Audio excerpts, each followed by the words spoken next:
नमस्कार दोस्तों, बीमायाम के YouTube चैनल पर आपका स्वागत है। प्रायद्वीपीय भारत की नदियां अपन आज के लेक्चर से पढ़ेंगे। अभी तक हमने हिमालय की नदियों के बारे में पढ़ा। हिमालय की नदियों को हमने 3 भागों में बांटा था, सिंधु नदी तंत्र, गंगा नदी तंत्र और तीसरा था ब्रह्मपुत्र नदी तंत्र। तीनों नदी तंत्रों को हमने उसमें कंप्लीट किया था। तो अभी तक हमने हिमालय का नदियों का परिवार देखा। अब हम बाकी का भारत जो है ना, प्रायद्वीपीय भारत, इस वाले हिस्से की नदियां देखते हैं। अभी तक हमने जो नदियां देखी थी वो देखी थी हिमालय से आने वाली नदियां हमने पढ़ी। अब हम जो है इस प्रायद्वीपीय वाले इलाके की नदियों को अपन पढ़ेंगे। तो प्रायद्वीपीय भारत की नदियां, ये दूसरा मतलब नदियों का जो एक ब्रॉड वर्गीकरण हमने किया था शुरू के अंदर। पहला तो था हिमालय की नदियां, जिसमें हमने 3 नदियों के परिवार अच्छे से पढ़ लिए। दूसरा जो वर्गीकरण था वो था प्रायद्वीपीय भारत की नदियां, उस पर अपन बाकी के भारत की नदियों को देखें। ठीक है, तो प्रायद्वीपीय भारत आप जानते हैं, प्रायद्वीपीय मतलब जिसके तीनों ओर पानी हो उसे प्रायद्वीप कहते हैं। और ये भारत का पठारी जो पूरा हिस्सा है इसे अपन प्रायद्वीपीय भारत कहते हैं। इसकी नदियां क्या है, तो पहले तो अपन यहाँ की नदियों की विशेषताओं को देख लेते हैं कि बेसिक विशेषताएं क्या है। जैसे हमने हिमालय की नदियों के संबंध में क्या देखा था कि सदानीरा है, हिमालय से प्राचीन है और क्या है, विसर्पण करती है ना। वो जो नदियां थी उनकी अपनी विशेषताएं देखी थी। तो कुछ इन नदियों की भी अपन विशेषताएं देख लेते हैं। पहली विशेषता क्या है, ये नदियां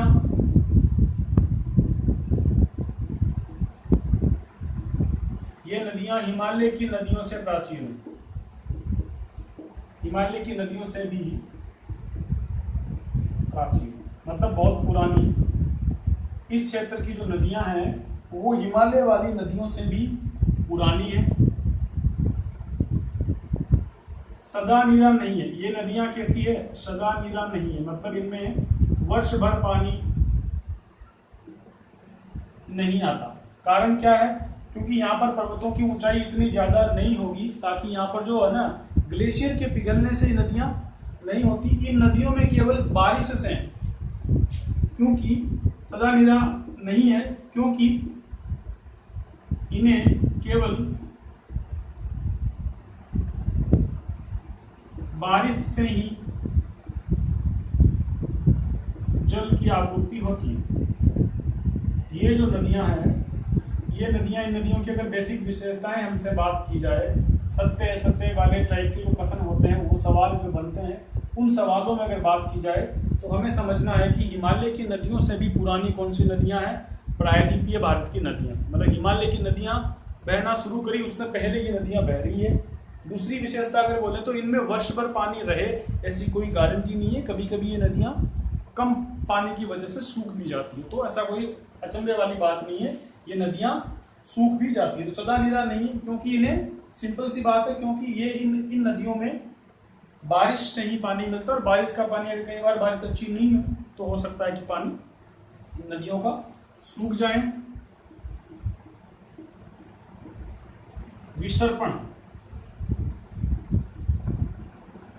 विसर्पण नहीं करती।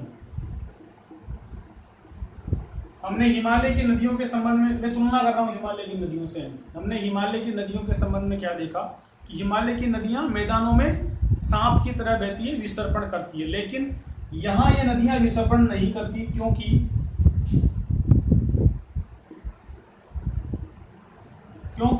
इनके बहाव क्षेत्र का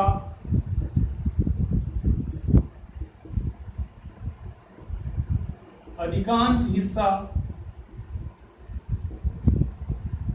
पठारी है।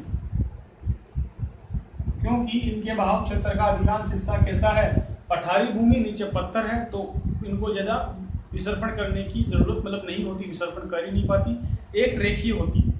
कैसी होती है, एक ही रेखा में बहती है, कटाव ज्यादा नहीं करती। लेकिन हिमालय की नदियों में क्या, उत्तर का विशाल मैदान उनको खाली मिल रहा था, नीचे मिट्टी थी, तो वो नदियां जो है उधर विसर्पण करती थी। ये वाली विशेषता याद करोगे। गति कम, ठीक है, गति कम व निक्षेप कम, ठीक है, क्योंकि सीधी सी बात है, ऊंचाई ज्यादा नहीं, हिमालय की नदी कितनी ऊंचाई से बहती है और वहां लगातार बर्फ पिघलता रहता है, इसलिए उनकी स्पीड ज्यादा होती है। लेकिन इन नदियों की स्पीड हिमालय की नदियों की तुलना में थोड़ी कम होती है। और यह पठारी क्षेत्र है तो गाद जो है ना, जलोढ़ मिट्टी, वो निक्षेप भी यहाँ पर कम ही पाए जाएंगे। ऐसे अपने को बेसिक 3-4 चीजें इन नदियों के बारे में विशेषताओं के रूप में याद हमको करनी है। इनकी जो घाटियां है ना, वो चौड़ी होती है, उन नदियों की तुलना में इनकी घाटियां जो है ना चौड़ी होती है, यू आकार की घाटियां ज्यादा बनाती है। क्या लिखोगे? अधिकतर यू आकार की घाटियां बनाती है, क्योंकि प्रायद्वीपीय भारत की नदियां तो पठारों में ये अपनी जो है कभी कभी दिशा चेंज करती है, तो यू आकार की घाटियों का निर्माण कर देती है। इतनी चीज अपने को इसमें याद अपन कर सकते हैं। तो कुल मिलाकर ये इनकी सामान्य विशेषताएं हमको समझनी है कि प्रायद्वीपीय भारत की नदियां, उनकी बेसिक पहचान क्या है। ये हिमालय की नदियों से भी पुरानी है। ये सवाल आपको सत्य असत्य वाले कथन के रूप में मिल सकता है। सदा नीरा नहीं है, मतलब इनपे वर्ष भर पानी रहे ऐसी कोई गारंटी नहीं है। कुछ नदियां हैं ऐसी भी मिलेगी जो कई बार सूख जाएगी कम बारिश के कारण। विसर्पण नहीं करती, मतलब क्यों नहीं करती विसर्पण? क्योंकि इनके बहाव क्षेत्र का अधिकांश हिस्सा पठारी है, पठार है, मैदान का हिस्सा इनको नहीं मिल पाता, इसलिए विसर्पण नहीं करती। गति भी कम होती है और यू आकार की घाटियों का निर्माण करती है। ये हमने इन नदियों की एक बेसिक जानकारी देखी। अब इनका वर्गीकरण अपन करते हैं। इन नदियों को भी 2 भागों में बांट सकते हैं। इन नदियों को भी 2 भागों में बांट सकते हैं। 2 भाग कौन कौन से? पहला भाग अरब सागर में गिरने वाली, अरब सागर में गिरने वाली, इनको कह सकते हैं पश्चिमी नदियां। इनको दूसरा नाम क्या दे सकते हो आप? मोटे मोटे तौर पर कहो तो पश्चिमी नदियां, मतलब अरब सागर में गिरने वाली नदियां। दूसरा बंगाल की खाड़ी में गिरने वाली नदी, बंगाल की खाड़ी में गिरने वाली नदी, जिन्हें आप अमूमन क्या कह सकते हो? पूर्वी नदियां भी कह सकते हो। ये कन्फर्म है, ठीक है। इसको लेकर के आप वर्गीकरण कर सकते हो कि जो नदियां अरब सागर में गिरती है उनको तो एक साथ पढ़ेंगे, और जो नदियां बंगाल की खाड़ी वाली दिशा में इस तरफ गिरती है, निकल निकल के इधर से, उन नदियों को कहेंगे बंगाल की खाड़ी में गिरने वाली नदियां। और जो नदियां इस तरफ गिरती है, यहाँ गिरती है, इस तरफ आती है, उन्हें अपन कहेंगे अरब सागर में गिरने वाली नदियां। ये एक बड़ा वर्गीकरण हमको इसमें देखने को मिलेगा। तो पहला अपन क्या पढ़ेंगे? पहले अपन पढ़ेंगे अरब सागर में गिरने वाली नदी। पहली हेडिंग क्या पढ़ेंगे अपन? अरब सागर में गिरने वाली नदियां। ट्रिक वगैरह बन जाएगी, मैं लेक्चर के बाद में बताऊंगा। जब पूरी नदियां प्रायद्वीप भारत की पढ़ लेंगे तब एक ट्रिक के माध्यम से आपको सभी नदियां एक साथ याद कराऊंगा। पर उससे पहले अपने को समझना, पहले अपने को हलवा नहीं लेना, है ना। जल्दी से अपने को सुविधा मिल जाए तो हम चीज़ों को भूल जाते हैं। तो पहले अपन चीज़ों को पढ़ेंगे, बहुत ज़्यादा डीप नहीं है, आसानी से याद हो जाएगा। अंत में मैं आपको ट्रिक बता दूंगा कि किस तरह से नदियों को याद करना। पहले अपन एक एक करके नदियां पढ़ेंगे कि कौन सी नदी का उद्गम कहाँ है, कहाँ गिरती है वगैरह, कोई छोटी मोटी जानकारी उसके संबंध में हो तो अपन उनको कर लेते हैं। तो सबसे पहले अपन कर रहे हैं अरब सागर में गिरने वाली नदियां। तो यहां से शुरू करते हैं इस तरफ से, ठीक है। मैं नदी लिखाऊंगा पहले, लूणी नदी।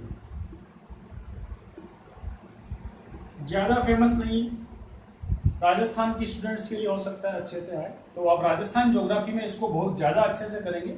फिलहाल अपन थोड़ा इंडिया लेवल पर पढ़ रहे हैं, ज्यादा जानकारी अपन स्टेट लेवल पर नहीं लगाएंगे।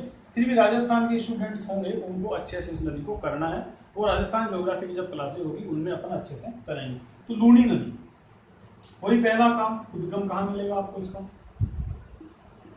लूणी नदी का उद्गम नाग पहाड़ अजमेर,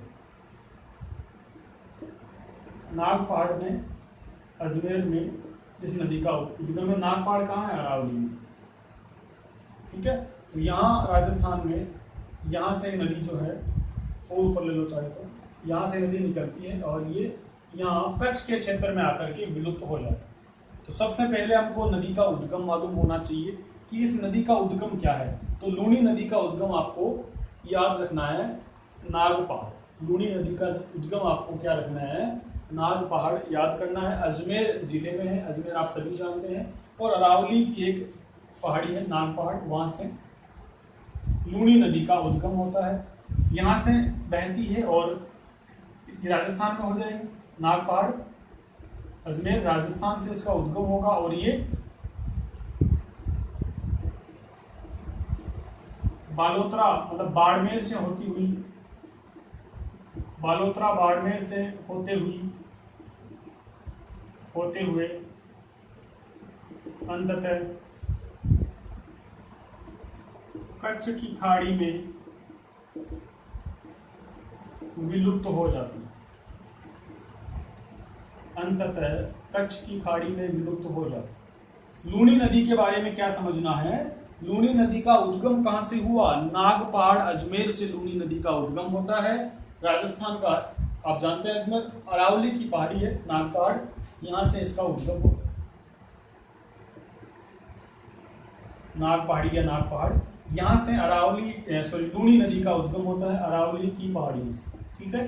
अजमेर से इसका ये बहती है, राजस्थान में ये बाड़मेर होते हुए, बाड़मेर के क्षेत्र से होते हुए, बाड़मेर मतलब बालोतरा का एक जगह है, बाड़मेर में जगह है बालोतरा, वहां से होते हुए अंततः कच्छ की खाड़ी में विलुप्त हो जाती है। कच्छ की खाड़ी कहाँ मिलेगी, गुजरात। ये गुजरात का जो ये इलाका है ना, ये कच्छ की खाड़ी कहलाता है। कच्छ का क्षेत्र, कच्छ की खाड़ी आप नहीं कहोगे, कच्छ के रन में,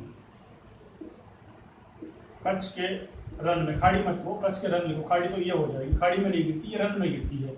क्योंकि देखो ये मैंने कहा ना, इस पूरे प्रायद्वीपीय भारत की नदियां जो है वो ज्यादा बारिश में, वहां पर अगर मतलब ज्यादा अगर बारिश नहीं होती है तो नदियों में पानी नहीं मिलता है। तो यहाँ ये जो लूनी नदी है ना, ये अंतर प्रवाह कह सकते हो, मतलब समुद्र तक पहुंचती नहीं। ये नदी जो है अंतर प्रवाह की नदी है, कैसी नदी है,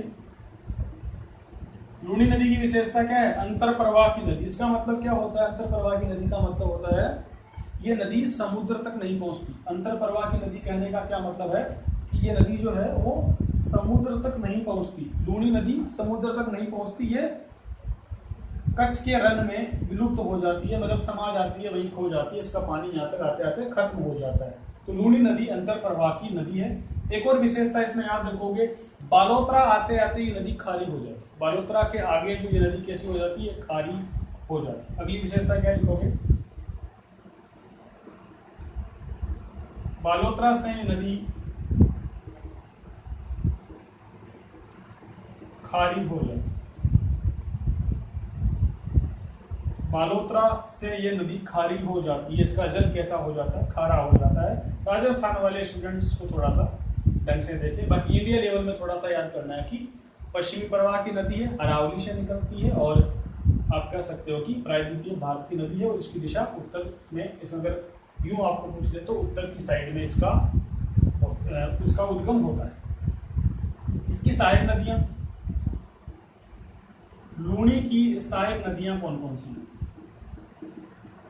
लूनी नदी की सहायक नदियां कौन कौन सी है, उनके बारे में बात करें तो आपको बांडी, सूकड़ी, लीलड़ी, जवाई आदि करके याद। बांडी, सूकड़ी, लीलड़ी, जवाई, ये जो नदियां हैं ये लूनी नदी की सहायक नदियां में आपको याद कर लेनी है। अंतर प्रवाह की नदी है, समुद्र तक बहुत मुश्किल से पहुंचती है, पहुंचती ही नहीं है आप क्यों मानो, और इस तरह से लूनी नदी। हालांकि इसको लिखाने इंडिया लेवल पर इसको पढ़ाने की भी आवश्यकता नहीं है, पर मैं क्यों पढ़ा रहा हूँ, अगर आपको नदियों का क्रम पूछ ले तब गड़बड़ हो जाती है ना। तो सबसे अगर मैं कहूँ कि भाई आपको प्रायद्वीपीय पठार में पश्चिम की दिशा में बहने वाली नदियों का उत्तर से दक्षिण क्रम पूछ लूं, तब आप कैसे बताओगे। तो इसलिए लूनी नदी जो है ना उत्तर की नदी मानी जाती है। मतलब इस वाली साइड से कहूँ तो सबसे ऊपरी नदी जो होगी वो लूनी नदी होगी। इसके बाद में चलते अब जो नदियां आएगी वो नदियां हमको अच्छे से करनी है और उनको याद करना है। लूनी अंततः अरब सागर में नहीं जा पाती है, अंतर प्रवाह की नदी। दूसरी नदी कौन सी करनी है अपने को, साबरमती। साबरमती नदी। साबरमती नदी, साबरमती वही काम करेंगे, पहले उद्गम कहां से है। साबरमती नदी का उद्गम कहां से मानेंगे, उदयपुर से, धेबर झील।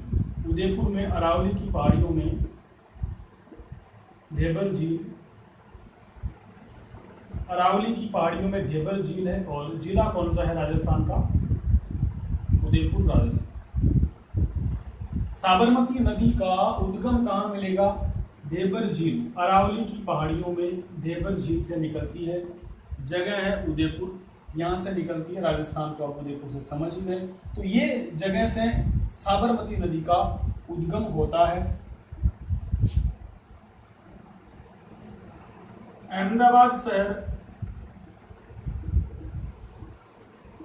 इसी के किनारे है।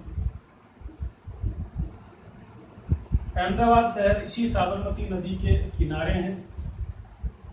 प्रदेश कौन कौन से मिलेंगे इसमें, इसके तहत कौन कौन से प्रदेश होंगे, राजस्थान और गुजरात। साबरमती नदी के बहाव क्षेत्र में कौन कौन से राज्य आते हैं, राजस्थान और गुजरात। याद रखेंगे शहरों को किन नदियों के किनारे बसे हुए हैं, ऐसा एक मिलान करने वाला सवाल छोटे एग्जाम जो होते हैं उनमें पूछा जाता है कई बार। तो आप अहमदाबाद शहर को साबरमती के किनारे याद रखेंगे। प्रदेश इसमें राजस्थान और गुजरात आपको याद करने हैं। 371 किलोमीटर लंबाई इसकी मानी जाती है। साबरमती नदी की लंबाई कितनी मानी जाती है, 371 किलोमीटर साबरमती नदी की लंबाई मानी जाती है। उद्गम हमने देखा धेबर झील, अरावली, उदयपुर से। अहमदाबाद शहर इसी नदी के किनारे पर है। राजस्थान गुजरात दोनों इसके बहाव क्षेत्र में आएंगे। गिरेगी कहाँ, अंत कहाँ होगा इसका, खंबात की खाड़ी, अरब सागर में मिल जाती है। और अंततः कहाँ मिलती है, खंबात की खाड़ी अरब सागर में मिल जाती है। इसे अपन मानचित्र में दर्शा लेते हैं। यहाँ से निकली धेबर झील, यहाँ धेबर झील है उदयपुर से, यहाँ से ये नदी निकली और ये नदी यहाँ आकर के गिर गई। और यहाँ पर अहमदाबाद शहर इसके किनारे बसा हुआ है। ये क्या है, ये धेबर झील मान लीजिए, और ये उदयपुर का क्षेत्र है। यहाँ से नदी बही और ये आया अहमदाबाद शहर। और यहाँ ये जो इलाका, ये जो खाई है ना, इस खाई को बोलते हैं खंबात की खाई। इस खाई को क्या बोलते हैं, खंबात की खाई। यहाँ पर 4 नदियां गिरती, खंबात की खाड़ी में गिरने वाली 4 नदियों को एक टिक से आपको याद करना है। समानता नाम याद रखोगे, समानता नाम से आपको खंबात की खाड़ी, मतलब अरब सागर के अंदर जो खाड़ी है ना, देखो अरब सागर में गिर रही है, अरब सागर के अंदर जो कोना है ना, इस कोने को नाम क्या दिया गया है, खंबात की खाड़ी। इलाका तो अरब सागर का ही है ना, लेकिन इस जगह को स्पेशल नाम दे दिया खंबात की खाड़ी। तो खंबात की खाड़ी अरब सागर में साबरमती नदी मिल जाती है। 371 किलोमीटर इसकी लंबाई है। अहमदाबाद इसी नदी के किनारे बसा हुआ शहर है। तो हमने इस तरह से साबरमती नदी के संबंध में बात कर ली। मैं आपको बता रहा था कि समानता वाली ट्रिक्स है, अब सारी ये पढ़ लेते हैं। समानता वाली ट्रिक्स है, आपको खंबात की खाड़ी में यहाँ गिरने वाली सभी नदियां याद हो जाए। इस खड्डे में 4 नदियां गिरती, ठीक है। चारों नदियां कहाँ गिरेगी, खंबात की खाड़ी में गिरेगी।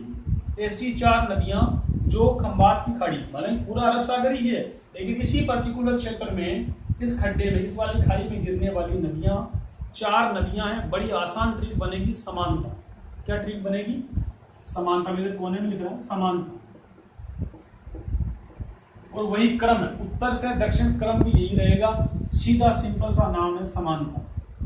समानता शब्द अगर याद रखोगे और खंबात की खाड़ी अरब सागर में गिरने वाली नदियां आपको चारों की चारों नदियां आसानी से याद हो जाएगी। और इनका उत्तर से दक्षिण अगर गिरने का जो क्रम होगा ना, वो भी उत्तर से में आपको, इसमें आपको समझ में आ जाएगा। से साबरमती याद रहेगी, माही, नर्मदा और तापी, चारों नदियां, साबरमती, माही, नर्मदा और तापी, चारों नदियां पहली बात पश्चिम की दिशा में बहती है, दूसरी बात अरब सागर में बहती है, और तीसरी समानता क्या है, तीनों की तीनों एक ही खड्डे में, एक ही जगह, एक ही इलाके में गिरती है, मतलब इसी खंबात की खाड़ी के क्षेत्र में चारों नदियां गिरती है। साबरमती की बात अपन ने कर ली, अब अपन चलते हैं माही नदी। माही नदी, माही नदी, इसका उद्गम कहां से होगा? माही नदी, माही नदी कहां से निकलेगी? विंध्याचल पहाड़ियों से। माही नदी कहां से निकलेगी? विंध्याचल पहाड़ियों, धार जिला एमपी, एमपी के धार जिले से विंध्याचल पहाड़ियों से माही नदी का उद्गम होता है। यहां से मानिए, यहां जो एमपी होगा, उस एमपी के इस धार जिले से, यहां से इस माही नदी का उद्गम होता है।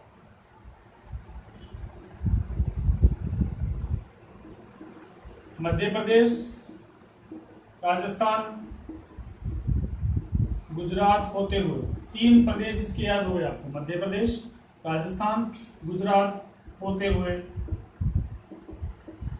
अंततः खंबात की खाड़ी में गिरते, अंततः खंबात की खाड़ी में गिरते।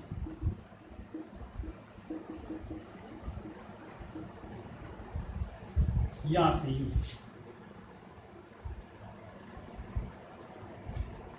ठीक है, यहां से ये धार जिला है, मांडू गांव बताते हैं, ठीक है, विंध्याचल पहाड़ियों में एक मांडू गांव है, मांडवी या मांडू गांव जैसे गांव है, वहां से माही नदी निकलती है। जिला धार है, विंध्याचल पहाड़ियां आप याद रखेंगे मध्य प्रदेश में। तो एमपी से निकलती है माही नदी। पहले यूं राजस्थान में एक बार, 2 बार राजस्थान को में प्रवेश, मतलब यहाँ से प्रवेश किया, फिर वापस निकलती है उससे, ठीक है। बांसवाड़ा से, राजस्थान में, जो राजस्थान के विद्यार्थी है वो थोड़ा ध्यान दे दें, बांसवाड़ा से मतलब खादू गांव, बांसवाड़ा में गांव है खादू, बांसवाड़ा से राजस्थान में प्रवेश करती है। इस नदी के बारे में बताया जाता है। दूसरी एक और विशेषता, कई बार गंदे एग्जामिनर जो होते हैं वो छोटे छोटे सवाल, 1 लाइनर सवाल खुद की तरफ से बनाकर भी पूछ लेते हैं। तो पूछा जाता है कि ऐसी नदी जो कर्क रेखा को 2 बार काटती है, राजस्थान की ऐसी नदी जो कर्क रेखा को 2 बार काटती है, वो सवाल इसी माही नदी से पूछा गया। लिख लीजिए, क्या पता पूछ ले। माही नदी कर्क रेखा को 2 बार काटती है। ये सवाल बनने वाला नहीं है, पर कई बार पूछ लेते हैं, तो हमें भी याद कर लेना चाहिए। देखो यूं, यहाँ से कर्क रेखा गुजर रही है, तो कर्क रेखा को एक बार यहाँ से काटा और दूसरी बार वापस से भीतर से बाहर निकली राजस्थान से, तब काटा। तो 2 बार ये माही नदी कर्क रेखा को काटती है। सोम और जाखम इसकी सहायक नदी है। अगर बात करें कि माही नदी की सहायक नदियां, तो याद करोगे, एक तो सोम, दूसरी जाखम। सोम और जाखम माही नदी की 2 सहायक नदियां हैं। सोम और जाखम माही नदी की सहायक नदियां हैं। लंबाई कितनी है? 553 किलोमीटर। माही नदी की लंबाई कितनी है? 553 किलोमीटर। माही नदी की 2 सहायक नदियां याद रखोगे, सोम और जाखम। उद्गम आपको पता है विंध्याचल पहाड़ियों, धार जिला एमपी से होता है। 3 राज्य इसके क्षेत्र में आएंगे, तीनों को आप अच्छे से याद रखेंगे। मध्य प्रदेश से तो उद्गम होता है, राजस्थान में प्रवेश करती है, इसलिए राजस्थान याद रखोगे, और गुजरात, ठीक है। तो माही नदी जो है राजस्थान, आपका एमपी, राजस्थान और गुजरात से बहती है। साबरमती आपको पता है क्योंकि राजस्थान से उसका उद्गम है, तो राजस्थान से निकलती है और गुजरात होते हुए अहमदाबाद शहर इसके किनारे में बचा है, वो साबरमती नदी हम याद रखेंगे। तो इस तरह से हमने देखा माही नदी की ये वाली यात्रा कंप्लीट हुई। इसके बाद सम्मान हो गया। अब पड़ेगी नर्मदा नदी।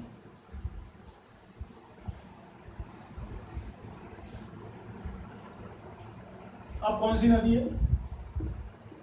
नर्मदा नदी। नर्मदा नदी, वही पहला काम, उद्गम देखते हैं ना, नर्मदा नदी का उद्गम कहां पर? नर्मदा नदी इस पूरे क्षेत्र की सबसे लंबी नदी है। इस पूरे पश्चिम दिशा में बहने वाली जो नदियां होगी, उन सभी नदियों में सबसे लंबी है। सब लिखेंगे। पहले अपन इसका उद्गम कर लेंगे। इस नदी का उद्गम कहां पर होगा? अमरकंटक, मेकाल पहाड़ियां। मेकाल पहाड़ियां जो थी एमपी के अंदर, उस अमरकंटक से ये निकलती है। अनूपपुर जिला, जिले का नाम क्या है? अनूपपुर। पूछ लेते हैं, जो एमपी के स्टूडेंट है उनको जिला पूछ लिया जाता है, या फिर अपन को भी पूछ ले कि मध्य प्रदेश के कौन से जिले से नर्मदा नदी का उद्गम होता है, तो अनूपपुर जिला, और राज्य आपको पता है मध्य प्रदेश होगा। तो नर्मदा नदी का उद्गम हमें समझ में आया अमरकंटक। अमरकंटक मेकाल पहाड़ियों से निकलती है। अनूपपुर जिला एमपी से इसका उद्गम होता है। ये बात हमने नर्मदा नदी के संबंध में देखी। ठीक है, तो यहां से अपन निकालेंगे इसको इस तरह से। ये यहाँ पर नर्मदा, यहाँ आके नर्मदा गिर जाती है। ठीक है, अंततः गिरना खंबात की खाड़ी में ही, यहाँ पर ये अपन कहेंगे ये मेकाल पर्वत, और इधर से अमरकंटक की पहाड़ी। कच्चा चित्र है, एग्जैक्ट ना माने, आप एग्जैक्ट को मानचित्र लगाओगे तभी समझ आएगा। ठीक है, तो कच्चा चित्र है। तो यहाँ से अमरकंटक से निकली ये नदी, यूं गई इस तरह से। ये नर्मदा नदी के संबंध में बात। लंबाई कितनी है? 1312 किलोमीटर। 1312 उल्टा करना, 1312 किलोमीटर इसकी लंबाई है।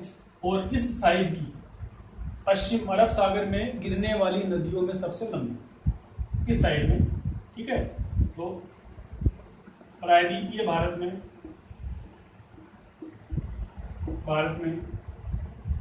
प्रायद्वीपीय भारत में पश्चिमी प्रवाह की सबसे लंबी इन समानता वाली ट्रिक में जो है ना, इस समानता वाली ट्रिक में, और लूनी के साथ में लोगों को फर्क नहीं पड़ता, इस वाली ट्रिक में सबसे लंबी नदी कौन सी है? नर्मदा नदी है। लंबाई कितनी है? 1312। लंबाई इतना बड़ा फोकस नहीं है, आप तो बस सबसे लंबी है इस बात को याद रखेंगे। ठीक है, तो 1312 किलोमीटर लंबी नॉर्मल है, और सबसे लंबी नदी है इस बात को याद रखोगे। उद्गम हमें याद होगा, किनारे बसे शहर। इस नदी के किनारे कौन कौन से शहर बसे हुए हैं? बड़ोदरा और जबलपुर। जबलपुर और बड़ोदरा, दोनों बोलते। ठीक है, तो जबलपुर और बड़ोदरा इस नदी के किनारे बसे हुए शहर है। यहाँ तो मान लो जबलपुर और यहाँ मान लो बड़ोदरा। ठीक है, तो दो शहर इस नदी के किनारे बसे हुए हैं। कौन से? जबलपुर और बड़ोदरा। ये नर्मदा नदी के किनारे बसे हुए हैं। जबलपुर के निकट ये धुआंधार जलप्रपात का निर्माण करती है। यहाँ पर जबलपुर के निकट, आगे लिख लीजिए जबलपुर के निकट, अगला सेंटेंस लिखिए, जबलपुर के निकट ये नदी धुआंधार जलप्रपात मतलब झरना का निर्माण करती है। जबलपुर के निकट धुआंधार जलप्रपात। तो धुआंधार जलप्रपात कौन सी नदी पर बना हुआ है? कौन सी नदी का झरना है? नर्मदा नदी का झरना है। और जगह कौन सी है? जबलपुर याद रखो। तो जबलपुर के पास धुआंधार जलप्रपात का निर्माण करती है कौन सी नदी? नर्मदा नदी। प्रायद्वीपीय भारत की पश्चिमी प्रवाह की सबसे लंबी नदी। उद्गम हमें याद हुआ अमरकंटक, मेकाल पहाड़ियों से। एमपी का अनूपपुर जिला याद रखोगे। इसकी सहायक नदियां कौन सी?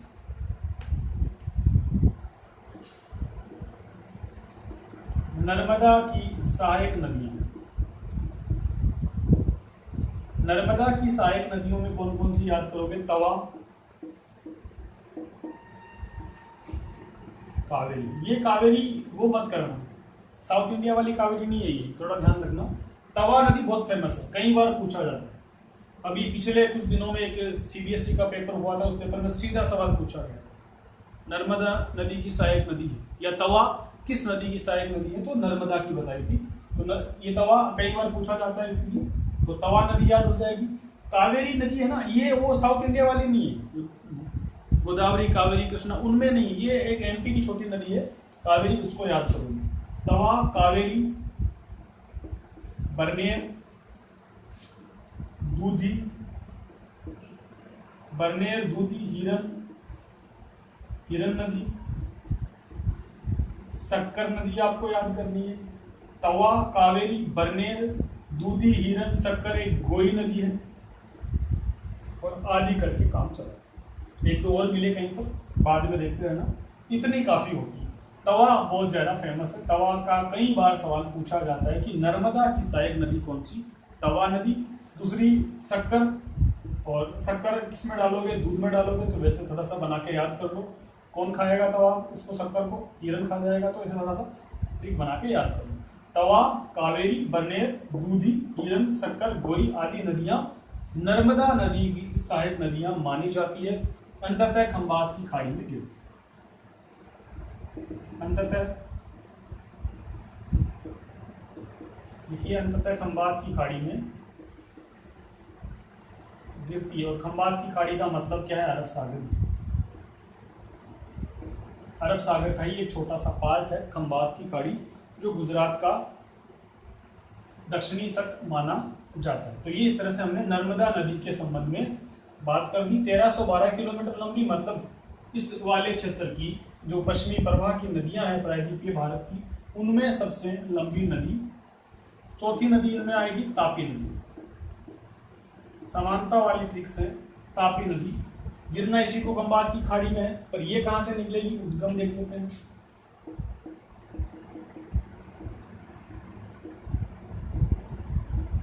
इसका उद्गम है मुल्ताई, बैतूल, बैतूल जिला है एमपी में। मुल्ताई नामक जगह से तापी नदी का उद्गम। देखो, माही धार जिले से निकली थी, ठीक है, माही धार जिले से निकली थी। कैसे याद करते हो? मैं तो माही को मांडू गांव से याद करता हूँ। माही को मांडू गांव, और माही किसको बोलते हैं? महेंद्र सिंह धोनी को बोलते हैं। मांडू, महेंद्र सिंह धोनी से मांडू गांव याद रह जाएगा, और धार, धोनी से वो धय शब्द को पकड़ के मैं धार जिला याद कर लेता हूँ, अंदाजा ठीक ठाक लग जाता है। यहाँ पर तापी में तापी है, तो यहाँ पर वापस ता आ जाएगा मुल्ताई। तो ऐसे हल्का सा अपने को, यहाँ देखो तय फोकस हो गया, यहाँ बैतूल में फिर तय आ गया, और यहाँ पर भी तय, तो तय तय तय करके थोड़ा सा एक सीक्वेंस बन जाता है। इसलिए हमको, और एमसीक्यू में आपको आपके सामने आंसर होगा, तो थोड़ा अगर जुगाड़ कर रखा है हमने कैसे भी करके, चाहे फनी हो चाहे कैसा भी हो, अगर हमारा जुगाड़ ऑलरेडी सेट है तो अपन कहीं फंसेंगे नहीं, इनमें इंटरचेंज नहीं हो। हमें क्या करना है? देखो, दिक्कत कहाँ होती है? दिक्कत वहाँ होगी जब हमारी चीजें याद तो होगी, दिमाग में हमारे पास चीज है, लेकिन वो क्या होता है, कई बार जब किस्मत खराब हो तो वो इंटरचेंज हो जाता है ना। मान लो आपको मुल्ताई, बैतूल ये सब याद है, आपको मांडू गांव, धार जिला वो भी याद है, आपको अनूपपुर वगैरह भी याद है, ठीक है। अब आप उसमें कंफ्यूजन हो गया, आपने नर्मदा का उद्गम तो लगा दिया तापी में, और तापी का उद्गम आपको याद रह गया नर्मदा या फिर माही वगैरह में। तो उस तरह से कुछ जुगाड़ अपन को लेकर के चलना, ताकि कहीं फंसे ना, और जब फंस जाए तो थोड़ा सा अपने को स्टेपनी के तौर पर वो कैसी भी ट्रिक बने वो हमें याद करके निकल जाए। तो तापी में देखो तय पे फोकस हो रहा है, तय ज्यादा है, तापी, मुल्ताई, बैतूल। तो तापी नदी के संबंध में याद रखो कि यहाँ पर तय की आवर्ती, इसके उद्गम में भी तय की आवर्ती कहीं ना कहीं होगी। तो अब इतना सा अगर इशारा मिल जाए तो ऑप्शन हमारे सामने होगा, गलती होने के चांस नहीं रहेंगे। और यही जो तापी है ना, इसी को ताप्ती बोलते हैं, कंफ्यूज मत होना, तापी और ताप्ती एक ही। कई लोगों को लगता है कि तापी और ताप्ती अलग अलग नदियां हैं, ऐसा नहीं है। तापी नदी और ताप्ती नदी दोनों एक ही है। उद्गम हमारा क्लियर हो, मुल्ताई, बैतूल ये है, और ये सतपुड़ा पहाड़ियों से निकलती है।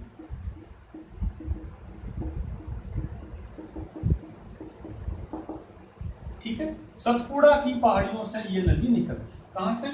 यहां से, मान लो यहाँ, ठीक है, इस इलाके से नदी निकलती है, ये इसका उद्गम यहाँ, ठीक है, ये इस तरह से आती है, ये यहाँ पर। तो देखो यहाँ पर साबरमती, माही, नर्मदा और तापी, समानता आपको पूरा हो गया, ये यहाँ पर नदी गिर जाती है, ठीक है। तो ये तापी नदी है, उद्गम हमने देखा सतपुड़ा पहाड़ियों से। मैं आपको नर्मदा में एक चीज दिखाना भूल गया, अगर जगह बची हो तो नर्मदा में वो चीज लिख लीजिए। पहले इसको यहाँ लिख लेते हैं,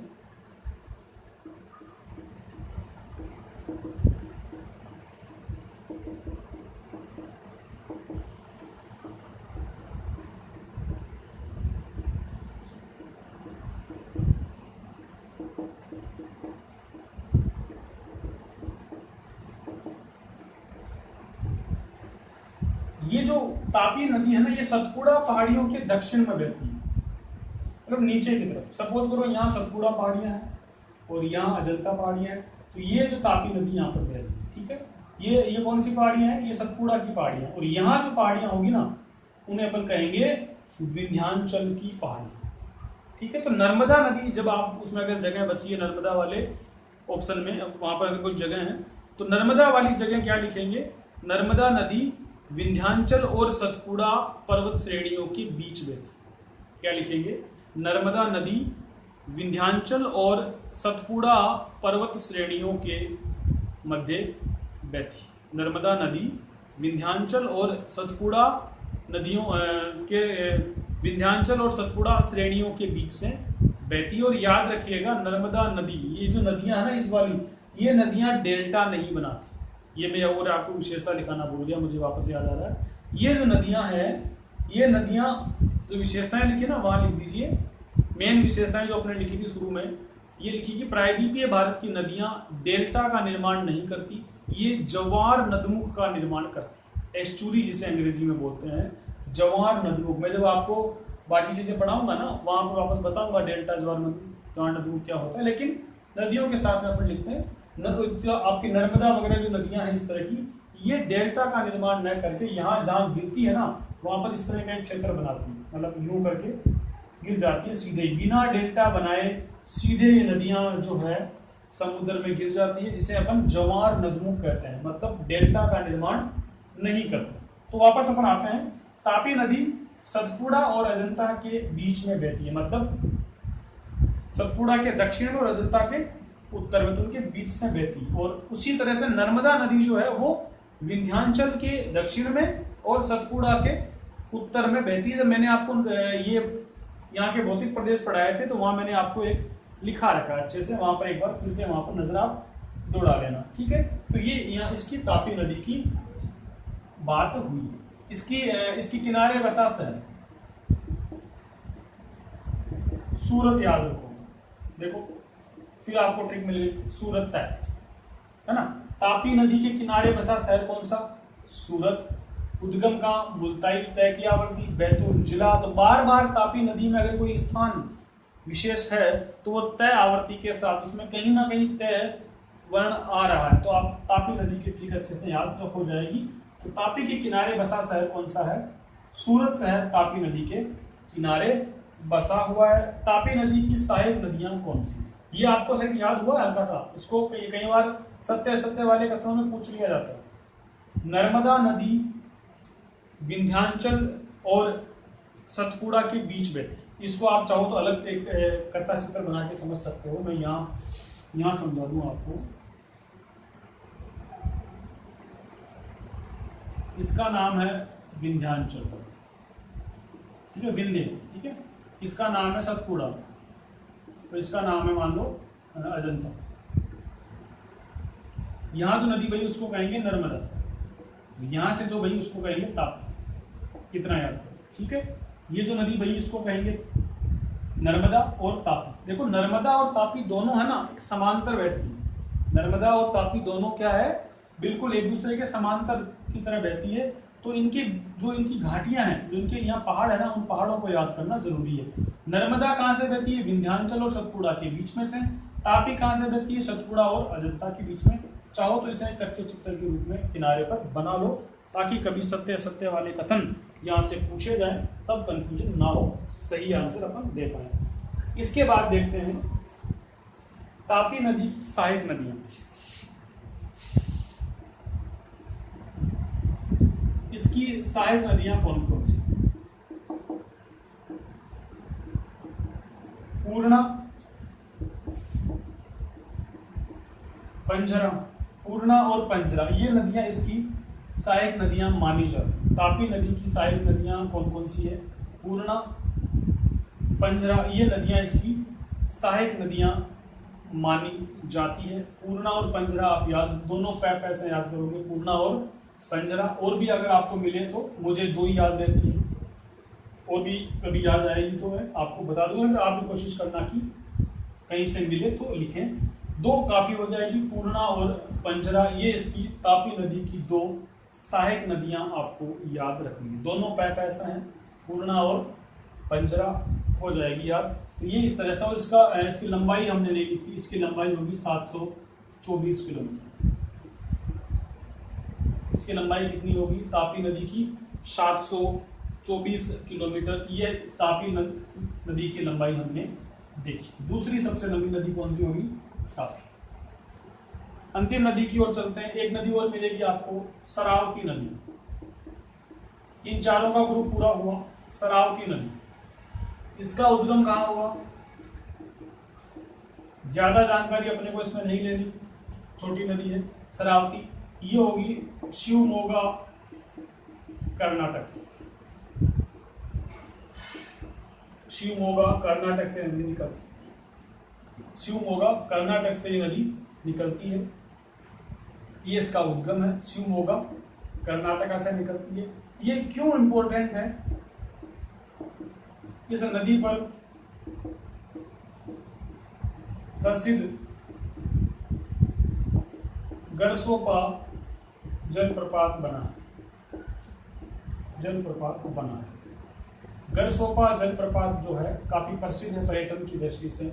वो गरसोपा जलप्रपात कर्नाटक में इसी नदी के किनारे बना हुआ, इसलिए ये वाली नदी थोड़ी चर्चा में रहती है। कौन सी नदी है? शरावती नदी। आप याद करोगे,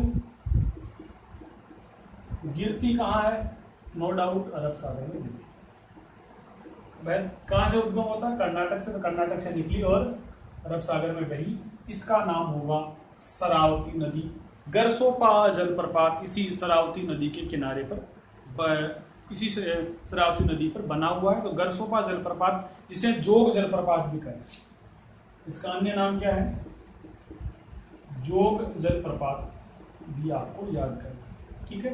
और जो महत्वपूर्ण विशेषता मैं आपको पहले बताना भूल गया था, वो याद करना कि इस वाली नदियां, ये जो नदियां हैं इस तरह बहने वाली नदियां, ये सभी नदियां डेल्टा नहीं बनाएगी। ये नदियां सीधी समुद्र में गिरती है और एस्चुरी का निर्माण करती है। किसका निर्माण करती है?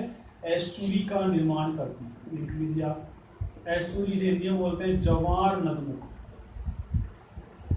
ये सभी नदियां, चारों पांचों नदियां जो है, पांचों में क्या चारों नदियां ही होगी, ये चारों नदियां जवार नदमुख का निर्माण करेगी। विशेषकर नर्मदा नदी जवार नदमुख, अंग्रेजी में उसे बोलते हैं एस्चुरी, का निर्माण करती है। तो इस तरह से अपन ने प्रायद्वीपीय भारत की पश्चिमी प्रवाह की नदियों को कंप्लीट किया। काफी टाइम हो गया। आज के इस लेक्चर में अपन इतना ही करेंगे। हमने इस तरह से पश्चिमी प्रवाह की मुख्य मुख्य नदियां जो एग्जाम में पूछी जाती है वो कर ली। अगले लेक्चर से अपन क्या करेंगे? पूर्वी प्रवाह की, जो बंगाल की खाड़ी में गिरने वाली नदियां हैं, उनको कंप्लीट करेंगे। यहाँ तक अपन आज तक पढ़े, अच्छे से नोट्स बनाए और उनको बार बार रिपीट करते रहे, अच्छे से याद करते रहे। इस क्लास में इतना ही, बाकी अगले लेक्चर में पढ़ेंगे। आप सभी का बहुत बहुत धन्यवाद। मेरी तरफ से ऑल द बेस्ट।